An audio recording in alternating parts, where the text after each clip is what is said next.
going to call to order the October 13th regular meeting of the Forest Hills Board of Education. This is a meeting held in public for the purpose of conducting the school district's business and is not to be considered a community public hearing. There is time for public comment during the meeting as indicated in agenda item 8. If you would like to speak at public comment, please fill out one of the comment cards that's right outside the door where you entered. Fill it out and put it in the little basket and they will be picked up right after the superintendent's report.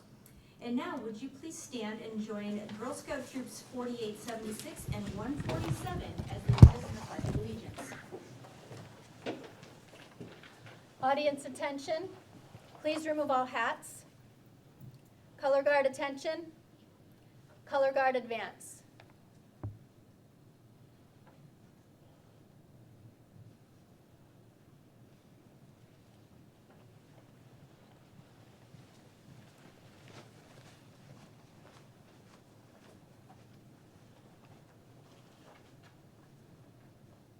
Color guard, honor the flag. Please join me in the Pledge of Allegiance. I pledge allegiance to the flag of the United States of America and to the republic for which it stands, one nation, under God, indivisible, with liberty and justice for all. Color guard dismissed.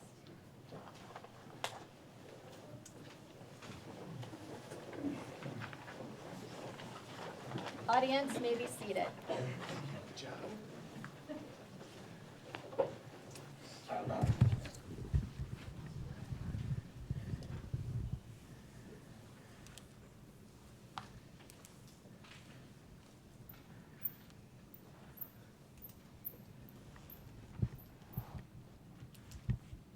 Thank you very much, ladies. Come on up.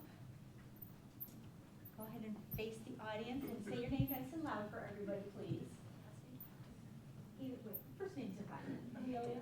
Amelia, thank you. Maddie. Maddie, thank you. Izzy. Izzy, thank you. Remy. Remy, thank you very much.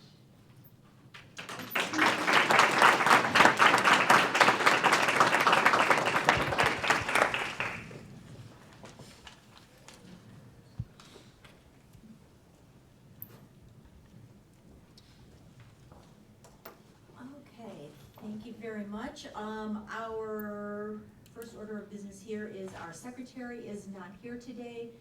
So, Madam Vice President, would you please be secretary for the day today? Sure, thank you. Next up, we have our instructional highlight with our principal from Eastern High School, Amy Pallo.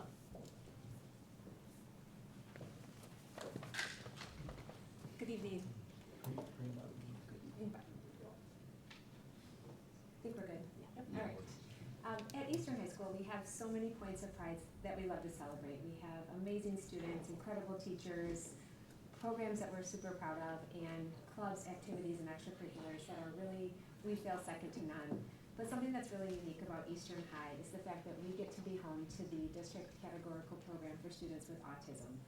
This program provides not only great opportunities for our students with autism, but truly our building as a whole, because it allows our students to have these deep connections and really do some outstanding work together, both in the classroom, in the building, at events.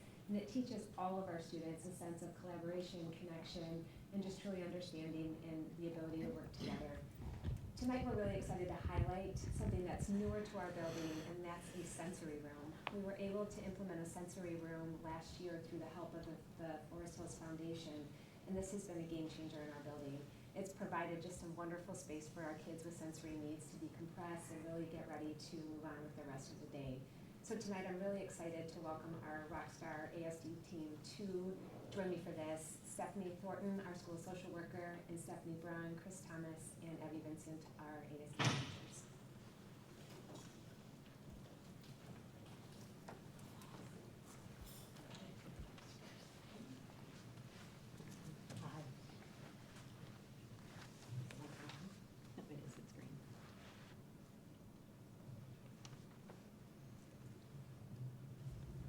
A little background on autism spectrum disorder. It's a neurological disorder that impacts social interactions and communication skills.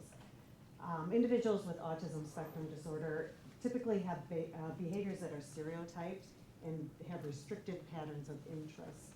It's believed that 1 in 31 children in the United States are on the autism spectrum. And it's considered a spectrum because no two students with autism are exactly the same.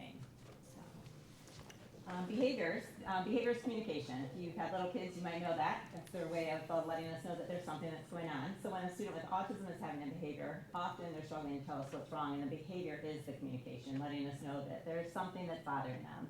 And one way of thinking about this is, imagine if you were not able to communicate with words and you had to go to the bathroom, and you're sitting in a high school classroom, and the expectation is that you're going to let the teacher know before you go to the bathroom. How would you let the teacher know you had to go to the bathroom? What would you do? You might start wiggling around a little bit in your seat. Yeah, you might cross your legs, start bouncing. If that's not getting the teacher's attention, maybe you're going to start to make some noise. Like, letting them know that there's something that's going on. Behaviors communication. It's a way of letting us know that there's something that is bothering the student, something that's going on. So understanding the why behind the behavior. We talked about the one on the bottom. It's a response to a biological cause. Could be because there's some sort of a sensory overload. Maybe there's something that's happening in the social setting that's causing distress.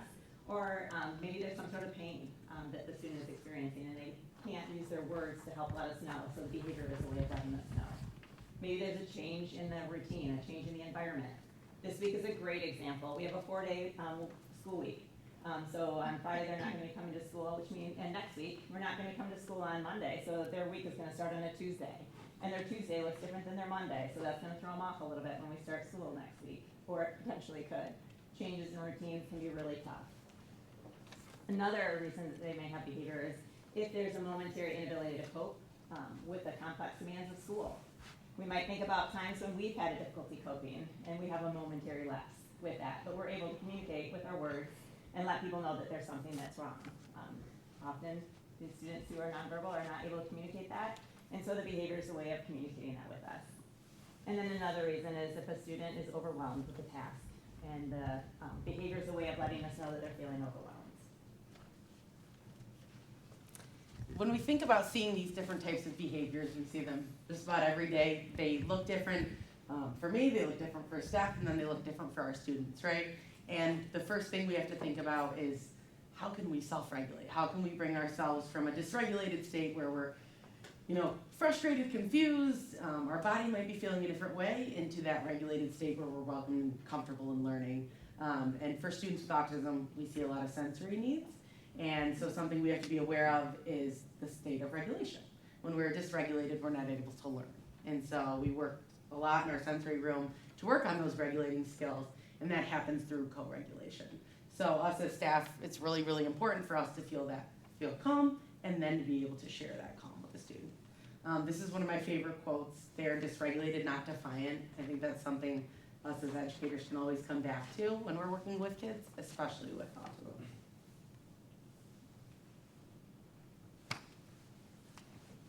Did you want to show the video first, or? First video. Yeah. All right.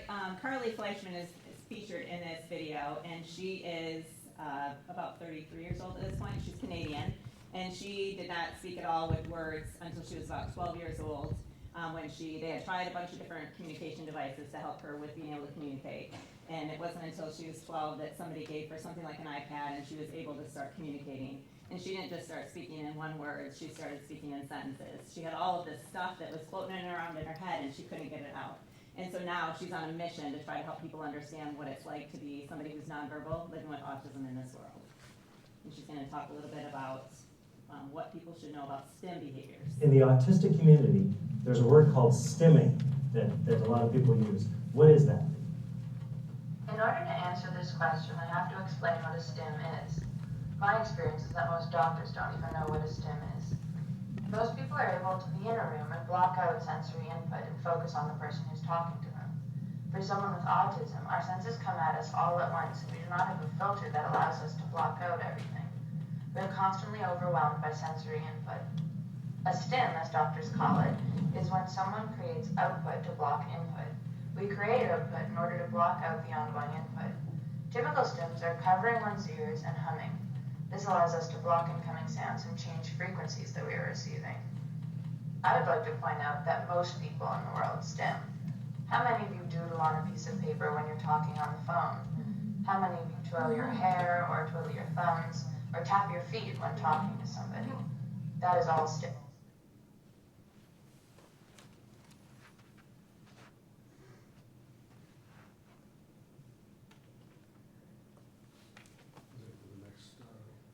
That one. And we talked about sensory needs for our students, going out to self-regulate themselves, to have a place where they can be regulated, because we all get that way, right? We all have a time when we're not regulated, and how can we help our students in the gen ed classrooms and our special ed classrooms do that? And we were blessed by our foundation to be able to give us some money, grant us some money to build a room that way. And it's not a room that they earn to get there. It's not a room that they get punished and they can't use it. It's a room that we use on a scheduled basis, which these ladies have helped to teach me to be better at using that on a daily basis, just at any time, that our students can go in there and use that sensory room so they can regulate themselves. And then we can actually show them how to regulate themselves as well, because if you're calm, then you can learn and you can get along with the rest of the community. So we have a video we'd like to show you of our students using the room that Forest Hills Foundation gave us to use in our classroom and our school. You're also going to hear from a couple of our peer helpers about the benefits that they have seen with the sensory room and helping our students.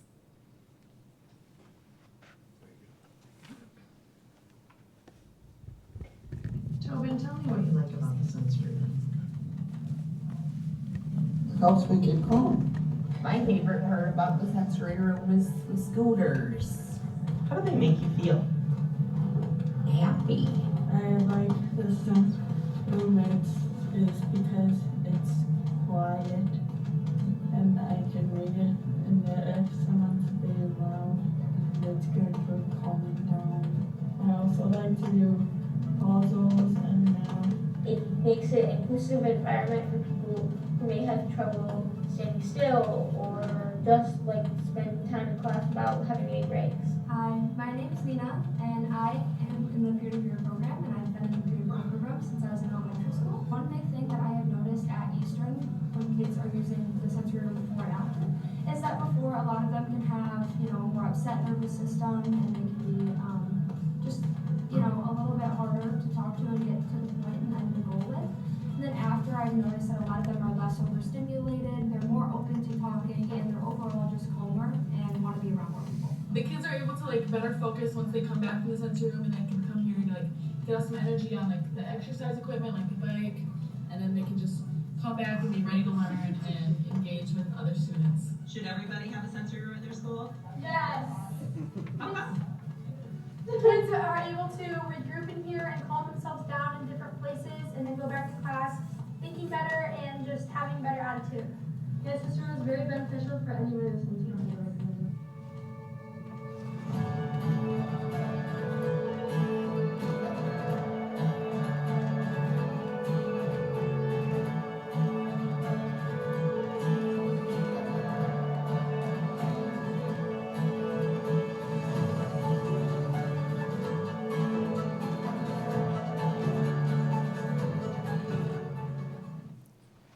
The best part of this, not only do they have the room to use, because they're not in there all day, but they're in there throughout the day, they know when they want to use the room. Not to escape work, but they know that they need it. So having the room is so beneficial. Thank you. Thank you. Any questions? Yeah, it looks, that's absolutely fantastic to be able to have. What a nice way to be able to make sure that those kids are able to more fully participate in school because they have a place that they can go, regulate themselves, and then get back into a classroom. That's fantastic. And that's been the part that we've noticed the most. They spend some time in there, they find themselves at a place where they can go back, and then they rejoin their classmates and they go on with their day. So it's been a wonderful addition. And we have students that don't have autism, but they have sensory needs, and they need a place to go in and calm down, and they are benefiting from the sensory room also.